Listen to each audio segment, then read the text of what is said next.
नमस्कार, मैं श्रुति सिंह। स्वागत है आप सभी का इनसाइड झारखंड न्यूज के इस बुलेटिन में। चली जानते हैं आज की खबरों के बारे में। खबरों की शुरुआत करते हैं राजधानी रांची से।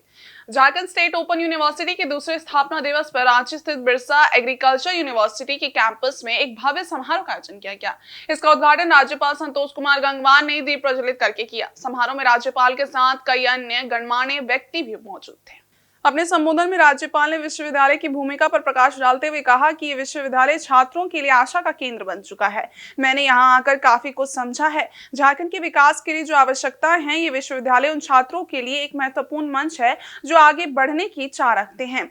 उन्होंने ये भी कहा कि विश्वविद्यालय सिर्फ शिक्षा प्रदान करने का कार्य नहीं कर रहा, बल्कि छात्रों को आत्मनिर्भर बनाने की दिशा में भी प्रभावी कदम उठा रहा है। उन्होंने कहा कि ये विश्वविद्यालय सिर्फ किताबों तक सीमित नहीं है, बल्कि ये छात्रों को व्यवहारिक ज्ञान और कौशल प्रदान करता है ताकि वे अपने सपनों को साकार कर सकें और समाज में अपनी भूमिका निभा सकें।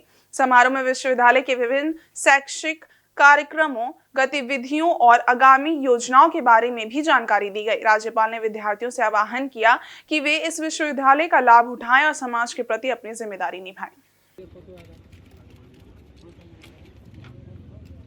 यूनिवर्सिटी की स्थापना दिवस के इस अवसर पर आज आप सभी के बीच में महत्व है और इस राज्य में अच्छी शिक्षा हो और इसीलिए पूरे देश में ओपन विश्वविद्यालय की बात अच्छे ढंग से यहाँ पर काम हो। हमारी बहुत बहुत शुभकामनाएं और हम चाहेंगे इस काम में आप लोग भी जो सहयोग दे सकते हैं वो सहयोग दें। तो यहाँ पर आए तो बहुत सी समस्या समझ में आई।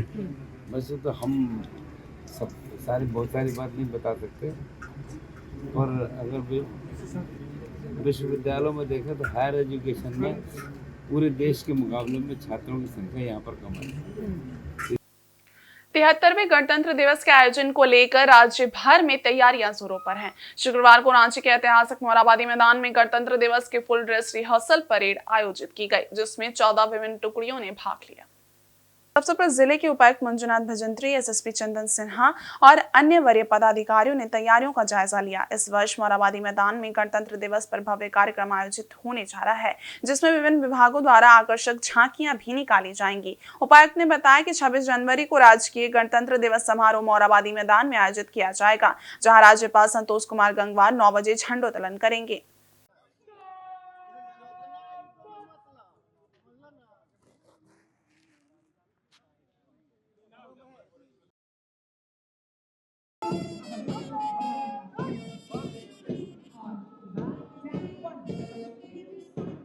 फाइनल रिहर्सल किया गया और परसों महामहिम राज्यपाल महोदय के द्वारा 9 बजे झंडोत्तोलन किया जाएगा और उसमें जो है 14 टोटल प्लाटून्स जो है परेड में भाग लेंगे। उसमें सेना के भी प्लाटून है और वेस्ट बंगाल के भी एक प्लाटून है। फिर उसके बाद अलग अलग केंद्रीय पुलिस बलों का और यहाँ स्टेट के भी और एनसीसी के भी भाग लेंगे और उसमें एक बैंड पार्टी भी है। और उसके बाद यहाँ झांकियाँ भी निकलेंगी और जिसमें तो अलग अलग आप विभाग से उनके जो सक्सेस स्टोरी जो है उसमें दिखने को मिलेगी। और सभी आज फाइनल हम लोगों ने जिला प्रशासन की ओर से सारा तैयारियों को देख लिए हैं और एक उत्सव की तरह बनाने के लिए हम सभी इन लोगों को निर्देश भी दिए।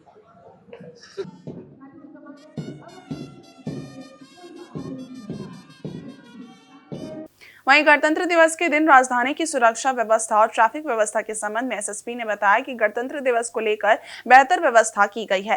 परेड भी काफी उच्च स्तर का होने जा रहा है। एसएसपी ने ये भी जानकारी दिया कि गणतंत्र दिवस समारोह के दौरान ही बहुत सारे पुलिस पदाधिकारियों को गैलेंट्री अवार्ड भी दिया जाएगा। जिसमें एक पोस्ट लोस्टर को पता हासिल की और दूसरे नंबर के platoon CRPF platoon commander Shri अवर निरीक्षक संजीव कुमार वर्ष 2023 में सीआरपीएफ में भर्ती हुए, वर्तमान में 133 बटालियन में सदस्य अभिवादन करते हुए सलामी देते हुए आगे बढ़ते हैं। और इनकी ठीक बात आईटीबीपी के प्लाटून कमांडर निरीक्षक पवन कुमार से वर्ष 2009 में आईटीबीपी में भर्ती हुए और वर्तमान में आईटीबीपी में 23वीं बटालियन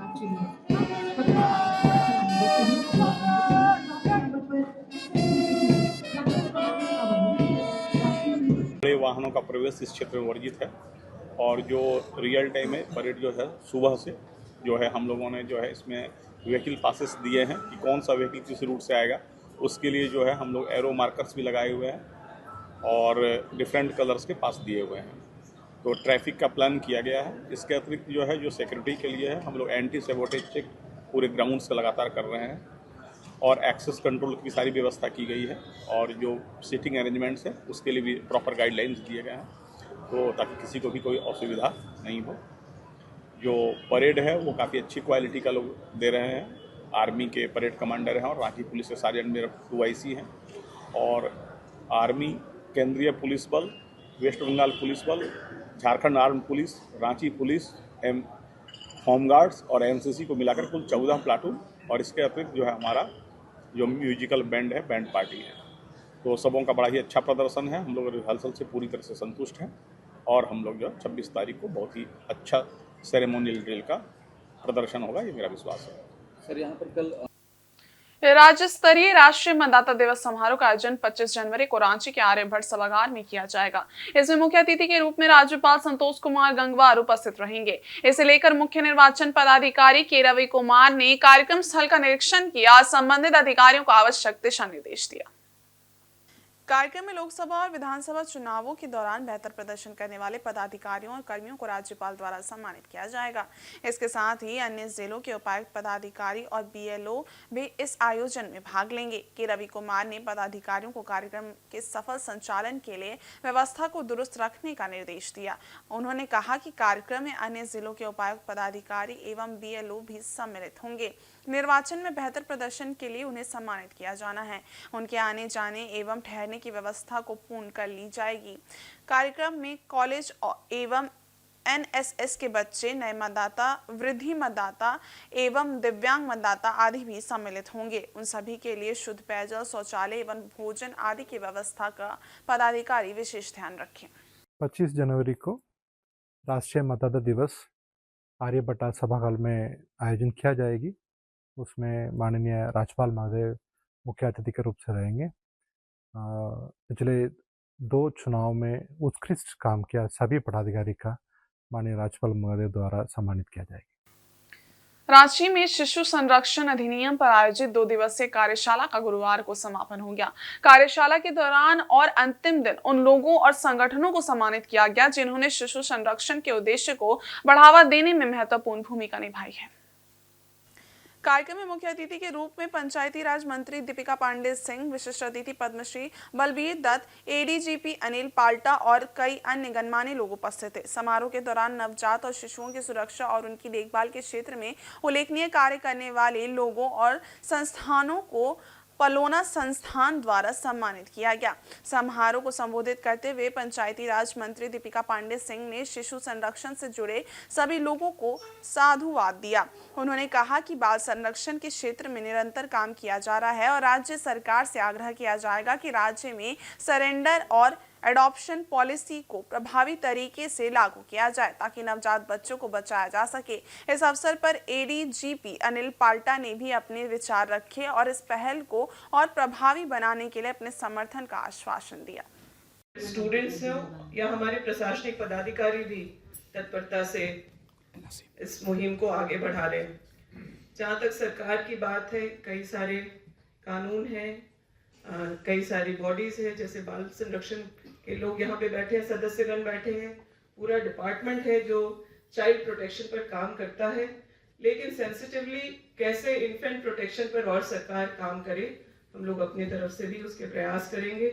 विभाग हमारा नहीं है, फिर भी जो संबंधित लोग हैं उनसे इस मुहिम के लिए राज्य सरकार से जो भी कराने की आवश्यकता होगी, मैं निवेदन करूंगी कि आप लोग भी मुझे उसके बारे में बताएंगे और हम उस मुहिम में आप लोगों के साथ होना चाहते हैं। जैसे मैंने आपको बताया कि ये मैनिफेस्टेशन है डिस्टॉर्टेड सेक्स रेशियो का, born out of socio cultural issues जिसमें a female child is perceived as a burden,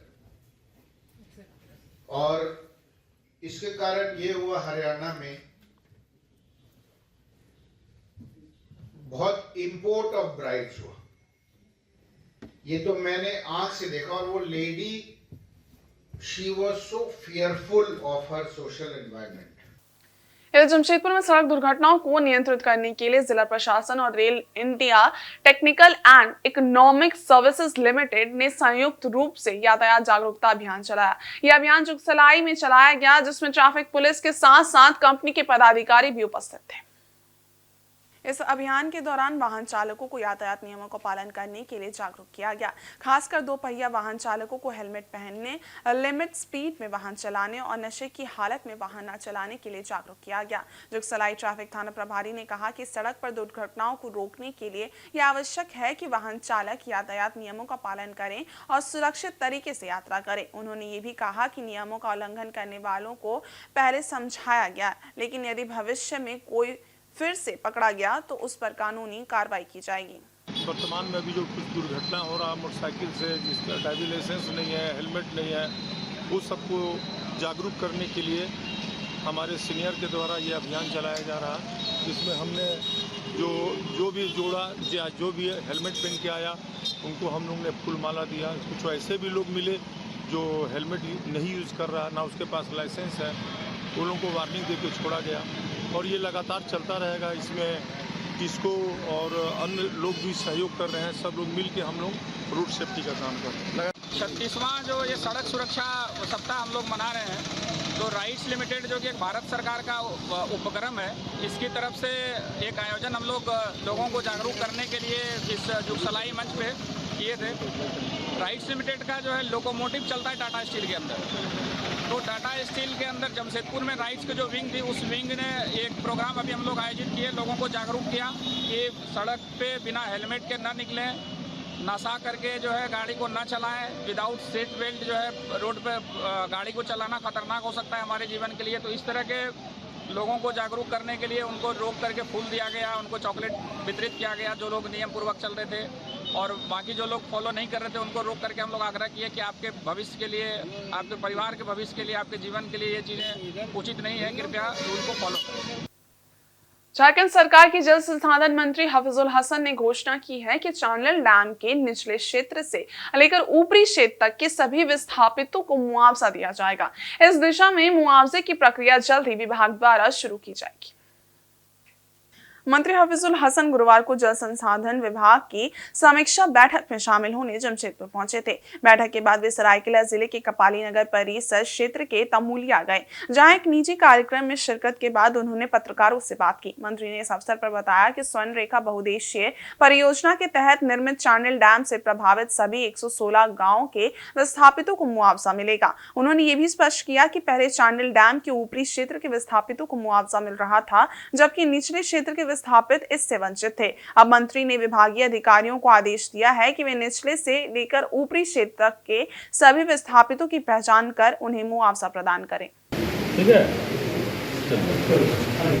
और यहाँ चांडिल डैम का मेन जो था विस्थापित, जब से मैं मंत्री बना उस दिन से ही ये लोग का मांग था कि जो मुआवजा मिल रहा है वो नीचे वाले को नहीं मिलके ऊपर वाले को मिल रहा। तो आज मैंने आदेश दे दिया है कि जो नीचे से है 170, 71, 72, 73 होते हुए आप जाइए ऊपर। तो और यहाँ लोग भी आए थे मिलने, और कैसे अभी हम कितना पानी पहुँचा रहे हैं खेत को, और कैसे हम जल्दी से सब खेत में पानी पहुँचाए, उस बारे में भी बात की। उस सिलसिले में इन लोगों को बोले कि आप अपना प्रोविजन बना के दीजिए कि हम किसान के खेत में पानी जल्दी से जल्दी पहुँचा दें। इस बार सरकार बनी है तो हम लोग पानी डैम में बांध करके कैनाल से नीचे ले जाते थे। अब कैनाल सिस्टम जो बन गया, अब जो बनेगा पाइपलाइन से होगा। ठीक है। और अब ऊपर भी पानी लिफ्ट करेंगे, 2 क्षेत्र से ऊपर जो है वहाँ पानी हम लोग देंगे, उस किसान को भी देंगे। और नेताजी सुभाष मंच के द्वारा आदित्यपुर स्थित फुटबॉल मैदान में महान स्वतंत्रता सेनानी नेताजी सुभाष चंद्र बोस की 128वीं जयंती उल्लासपूर्वक मनाई गई। कार्यक्रम का शुभारंभ आगंतुक अतिथियों द्वारा नेताजी की तस्वीर पर माल्यार्पण व दीप प्रज्वलित कर किया गया। इस मौके पर मुख्य अतिथि के रूप में उपस्थित कोल्हान आयुक्त हरि कुमार केसरी ने नेताजी के जीवनी पर प्रकाश डालते हुए कहा कि सुभाष चंद्र बोस ने आजाद हिंद फौज की स्थापना कर देश को आजादी दिलाने में अहम भूमिका निभाई थी। आज जरूरत है कि नेताजी के बताए हुए मार्ग पर सभी को चलने की। उनकी जीवनी आज वर्तमान में काफी प्रासंगिक है। स्वागत भाषण में मंच के अध्यक्ष पीके नंदी ने दिया। कार्यक्रम में बच्चों द्वारा देशभक्ति पर आधारित कई रंगारंग सांस्कृतिक कार्यक्रम आयोजित किए गए। साथ ही निमडी से आए छऊ कलाकारों ने नेताजी की जीवनी पर आधारित छऊ नृत्य प्रस्तुत किया, जिसे उपस्थित लोगों ने खूब सराहा। इस अवसर पर क्विज प्रतियोगिता के विजेता बच्चों को भी पुरस्कृत किया गया। कार्यक्रम में विशिष्ट अतिथि के रूप में समाज सेवी शेखर डे, नेताजी सुभाष मंच के चेयरमैन व पूर्व आयुक्त विजय कुमार, समाज सेविका पूर्वी घोष आदि काफी संख्या में लोग उपस्थित थे।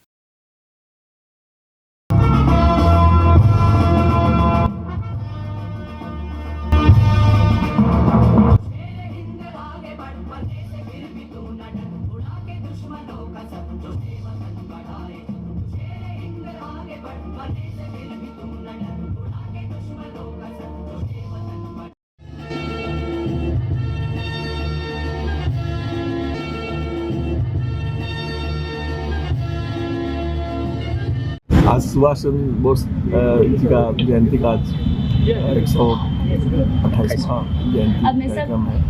इसमें अब मैं सभी अतिथियों को आमंत्रित करना चाहूंगी कि वे सामने आए पुष्पांजलि के लिए। कर रहा हूँ क्योंकि उन्होंने देश के लिए बहुत बड़ा बलिदान दिया है और हमारा देश आज आज़ाद है, तो उनका बहुत बड़ा योगदान है, इसे इनकार नहीं कर सकते। तालियों के इधर गणतंत्र दिवस के मौके पर जिले में भव्य जिला स्तरीय समारोह का आयोजन जमशेदपुर के बिस्टुपुर स्थित गोपाल मैदान में किया जाएगा। समारोह के आयोजन को लेकर शुक्रवार को परेड की फुल ड्रेस रिहर्सल की गई, जिसका निरीक्षण एसएसपी किशोर कौसर और धालभूम एसडीओ शताब्दी मजूमदार ने किया। समारोह के लिए सभी तैयारियां अंतिम चरण में हैं। इस साल के परेड में 1 प्लाटून जैप 6, 3 प्लाटून जिला पुलिस बल, 1 प्लाटून जिला गृह रक्षक, 2 प्लाटून एनसीसी के अलावा स्काउट एंड गाइड के प्लाटून भी शामिल हैं। इधर परेड निरीक्षण के बाद एसएसपी ने परेड में शामिल सभी टुकड़ियों को संबोधित किया और कहा कि प्रत्येक सदस्य की जिम्मेदारी है कि वे अपना सर्वश्रेष्ठ प्रदर्शन करें। उन्होंने परेड के दौरान ध्यान रखने योग्य महत्वपूर्ण बातों के बारे में भी जानकारी दी। विशेष रूप से छात्रों को निर्देश दिए गए कि वे कतारबद्ध होकर परेड करें और इधर उधर ना देखें। वैसे इस वर्ष गणतंत्र दिवस पर झंडोत्तोलन राज्य के शिक्षा मंत्री रामदास सोरेन करेंगे।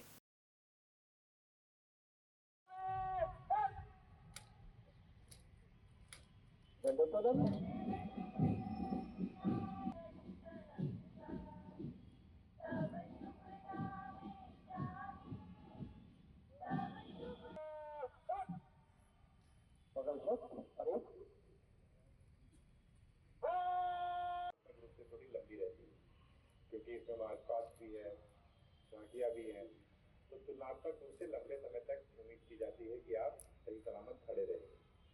इसके बावजूद अगर किसी को किसी प्रकार की कोई तकलीफ होती है, कोई जवान या कोई कैडेट, मेडिकल कर्मी है, चिकित्सा कर्मी है, वो रहेंगे, वो आपको एम्बुलेंस तक ले जाएंगे और जो भी आवश्यकता होगी वो आपको उपलब्ध कराएंगे।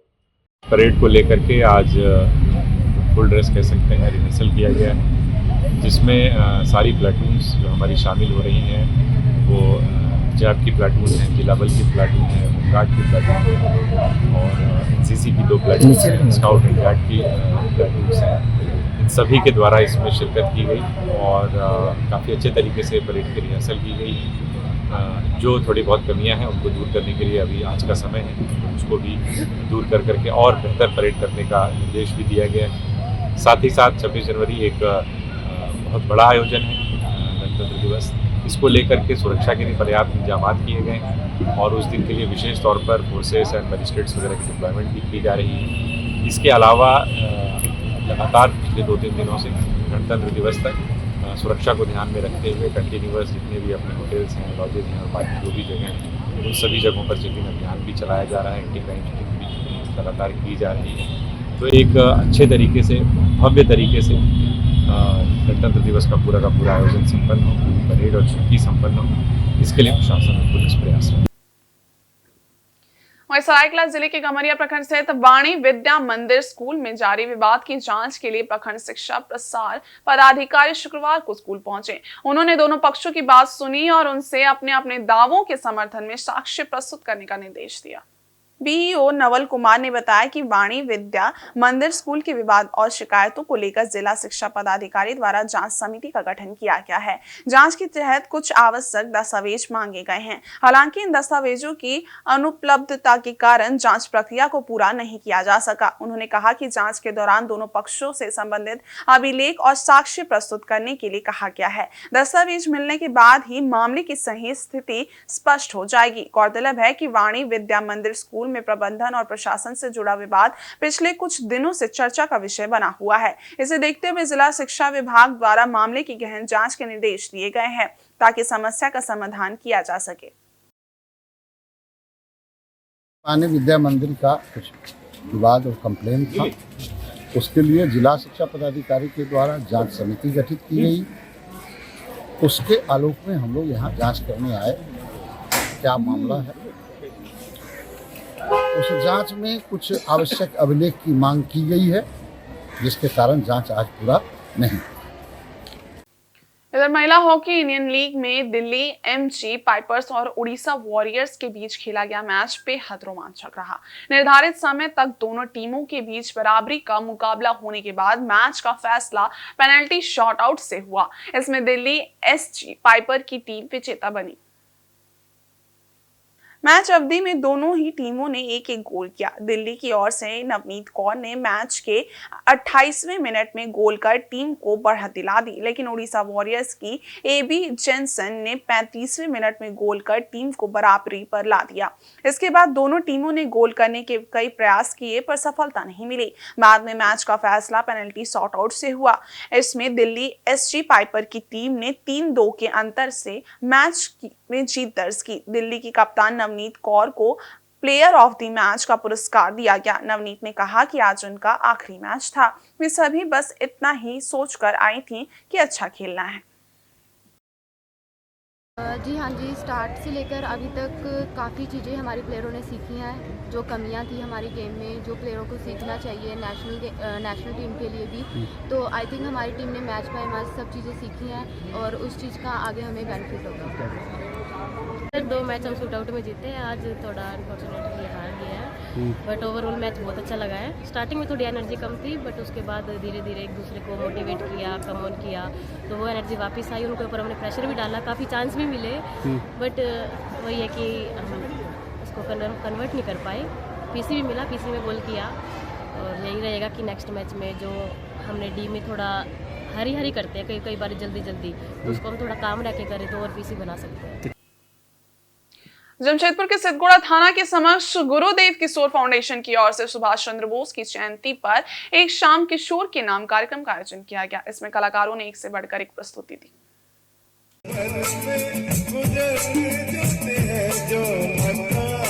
गुरुवार देर शाम कार्यक्रम के दौरान फाउंडेशन के कलाकारों ने सुभाष चंद्र बोस को भारत रत्न देने की मांग उठाई और इस मुद्दे को राष्ट्रपति के समक्ष प्रस्तुत करने का निर्णय लिया। इस पहल के माध्यम से कलाकारों ने नेताजी के योगदान को और अधिक सम्मान देने की अपील की। कार्यक्रम के मुख्य अतिथि सिद्धगोड़ा थाना प्रभारी गुलाम रब्बानी थे, जिन्होंने अपने संबोधन में सुभाष चंद्र बोस के जीवन और संघर्षों पर अपने विचार साझा किए। थाना प्रभारी ने कहा कि सुभाष चंद्र बोस के विचारों और उनके संघर्षों को हमेशा याद रखना चाहिए और उनसे प्रेरणा लेनी चाहिए। उन्होंने कहा कि नेताजी का जीवन हमारे लिए एक प्रेरणा स्रोत है और हमें उनके आदर्शों पर चलने की आवश्यकता है।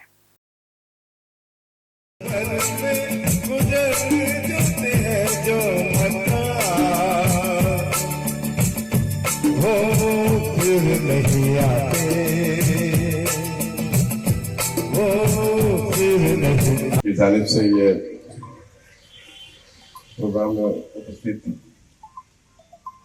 उनके सदर, बाकी जो भी मेंबर हैं और यहाँ पर उपस्थित हमारे गणमान्य सिद्धगोड़ा थाना क्षेत्र के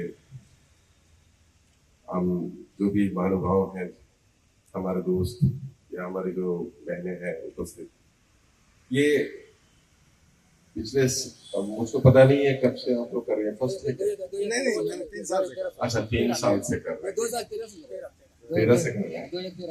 इस मंच में एक अनोखा चीज मैं देख रहा हूँ। एक ही साथ 2 महान हस्तियों को हम लोग याद कर रहे हैं और क्या बात किशोर दा है, यहाँ पे हम देख रहे हैं हाँ, ये गुरुदेव किशोर फाउंडेशन जमशेदपुर की तरफ से हमारे उनके लिए भारत रत्न। मतलब आप ये जानिए कि आजाद भारत में बहुत देर हो चुका है। इनसे महान योद्धा, इनसे महान एजुकेशनिस्ट, इनसे महान मतलब हिंदुस्तानी नेशनलिस्ट इतिहास में बहुत कम मिलता है। और इस बुलेटिन में बस इतना ही। ब्रेक के उस पार है कुछ और खास खबरें, तब तक के लिए देखते रहिए इनसाइड झारखंड न्यूज। धन्यवाद।